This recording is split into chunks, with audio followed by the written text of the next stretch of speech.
reflect in employment figures? Obviously today would be too soon, but will they make a difference next month or the month after? Are we talking within 1 month or are we talking 6, 12 months?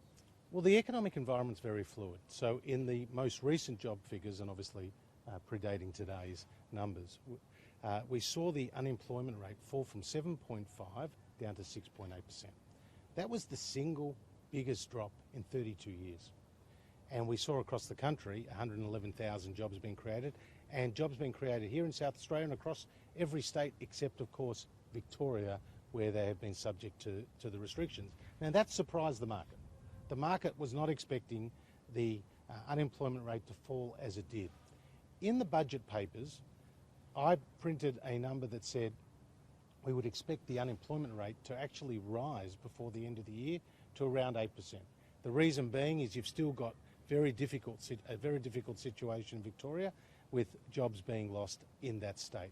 But then next year, we will see the unemployment rate come down to 7.25% by mid next year, then to 6.5% the year after that, then to 6%, and then to 5.5% by mid 2024. It's going to take a long time to get these employment levels back to where we were. In fact, in February, before the crisis hit, unemployment was at 5.1%. It will take years to get back to that point in time.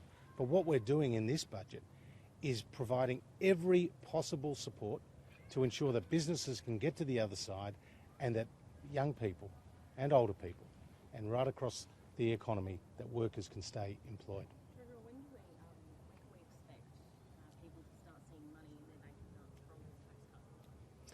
So the tax office is now updating those PAYG withholding schedules. Then the software companies have to move it through their systems, and the expectation is that the money will be reflected in people's pockets before the end of the year. And of course, when they put in their tax return at the end of the financial year, they'll also get the benefit of what is called the low middle income tax offset, which we've put in place an additional year of that.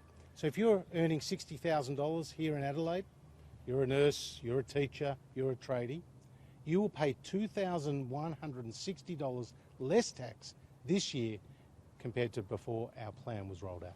Treasurer, you haven't mentioned about Australians getting out from under the doona yet, or that was part of the 6 points you were meant to mention today via an email that was mistakenly sent to us rather than you.